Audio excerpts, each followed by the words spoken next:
بہت بڑے فاتح تھے علی. مرکز حکومت کوفہ میں قائم کیا.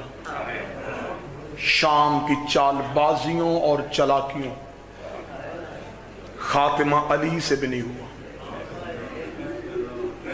حسن نے بصیرت دکھائی, معاہدہ امن کیا. یہ شام کی چال بازیاں تھی کہ انہوں نے حسن جیسے امام کو معاہدہ لکھوا لیا. حسین شام فتح کرنے کے لیے نکلے. کربلا میں آ کے قافلہ روک لیا. کیا کہنے علی کی بیٹی تیری جرت کے, ایسے شام میں منوا کے آئی ہے, ایسے منوایا ہے علی کی بیٹی نے. تب تک اٹھی نہیں جب تک پتھروں سے آواز نہیں آئی اشہد ان علی ولی.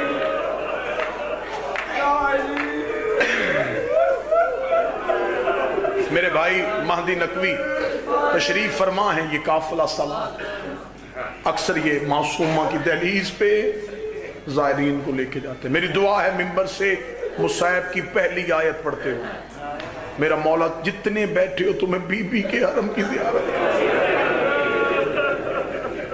جس شہر میں باغی کی بہن کہا گیا تھا, جس شہر میں علی کی بیٹی کو قیدن کہا گیا تھا, آج شام کے ایئرپورٹ پہ اترو, شام کے ریلوے اسٹیشن پہ جاؤ, ایک ہی آواز آ رہی ہوتی سیدہ زینب, سیدہ زینب. ایسا فتح کر لیا ملک علی کی بیٹی, ایسا راج دکھایا کہ پھر شام سے گئی نہیں. لوگ روزہ کہیں یا حرم کہیں, میں تو اپنے عقیدے کے لحاظ سے کہا کرتا ہوں شام میں دفتر توحید کھولا, باب الحوائج بن کے شام میں بیٹھ کے.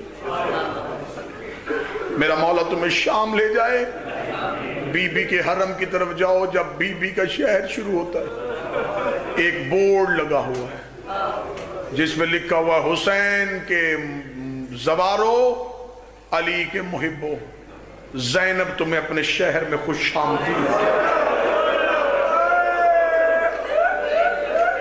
جس کا استقبال پتھروں سے ہوا, آج وہ حسین کے زواروں کو خوش آمدید.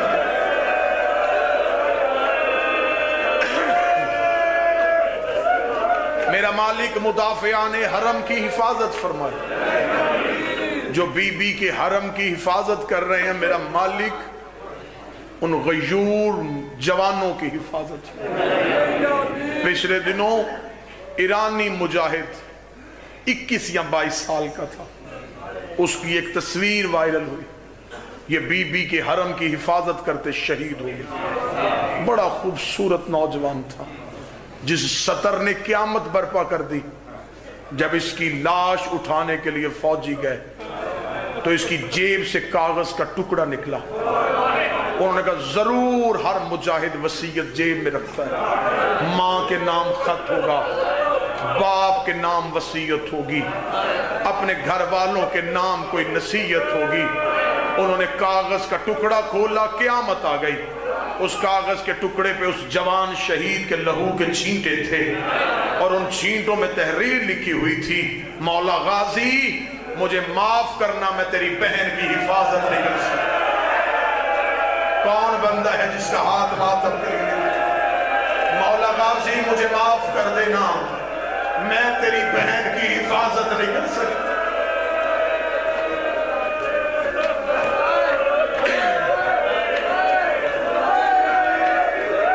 سیدہ ماتم قبول.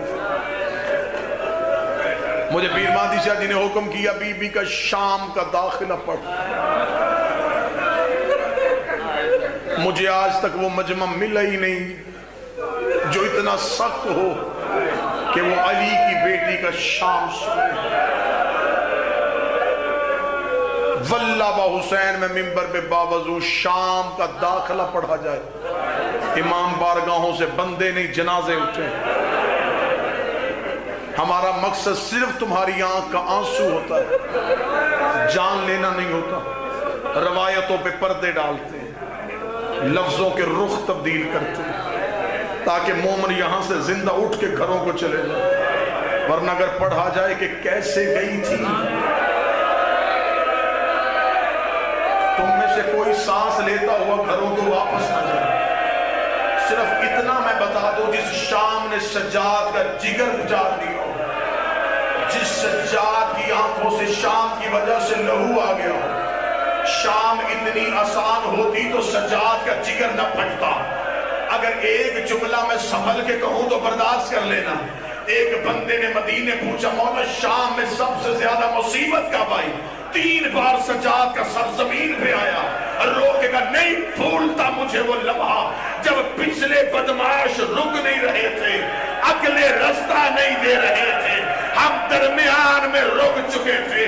سجاد کہتے یہ وہی لمحہ تھا جب میری ماں زمین میں بیٹھ گئی اور رو کے کہتی ہے سجاد اب مجھ سے کھڑا نہیں ہوا تھا۔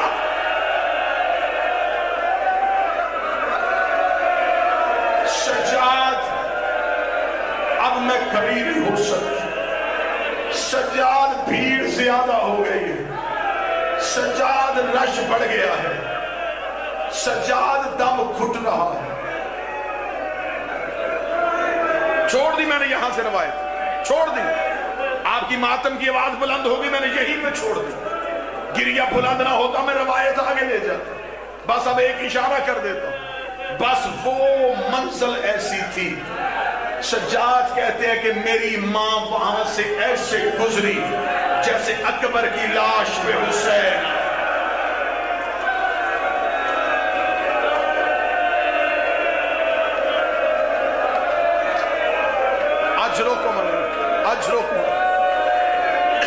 اللہ مرحومین کے درجات بلند فرمائے، اللہ بزرگ کی ہمشیرہ کو صحت عطا فرمائے۔ جن جن جوانوں نے ماتمیوں نے میرے ذمہ دعائیں لگائی، میرے مالک سب کی دعائیں علی کی بیٹی کے خطبوں کے واسطے سے قبول و منظور فرمائے۔ شہادت نہیں پڑھ سکتا۔ شام کا دربار سیدزادے نے حکم کیا بازار، میں غیر سید ہوں، مجھے اپنی حیثیت کا پتہ، مجھے اپنی اوقات کا اندازہ، مجھ سے نہیں پڑھا جائے گا علی کی بیٹی کا شام کا قتل۔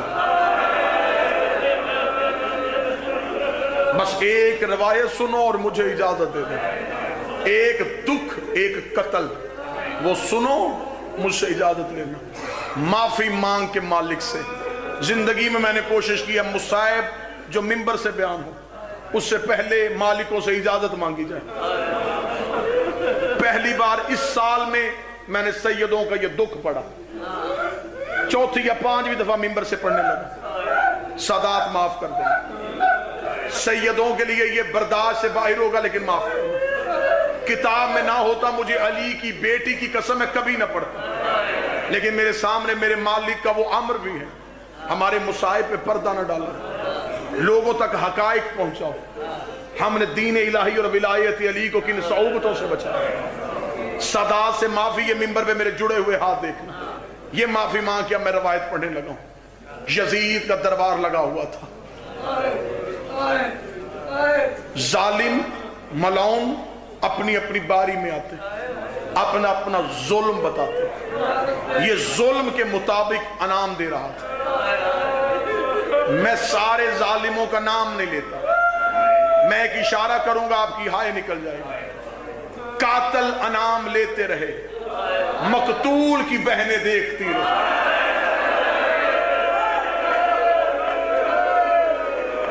بس مرنے کے لیے یہی جملہ کافی ہے۔ اکبر کے قاتل نے اکبر کی ماں کے سامنے انعام لیا، اصغر کے قاتل نے اصغر کی ماں کی آنکھوں کے سامنے انعام اٹھایا، قاسم کے قاتل نے قاسم کی ماں کے سامنے انعام اٹھایا۔ سب اپنا اپنا انعام اٹھاتے رہے۔ ایک ملعون دربار میں داخل ہوئے، کمینے نے کہا ہر ایک اپنا پہلے ظلم بتاتا ہے، میں ظلم تولتا ہوں پھر خزانے تولواتا ہوں، مجھے بتا تیرا نام کیا ہے؟ اس ملعون نے کہا میرا نام خولی ہے، خدا نے جتنے عدد خلق کیے اتنی دفعہ اس میں لانا۔ اس ملاؤں نے کہا مجھے بتا تو نے کسے قتل کیا تھا؟ اس نے کہا میرا ظلم ہاشمیوں کے قتل سے بڑا.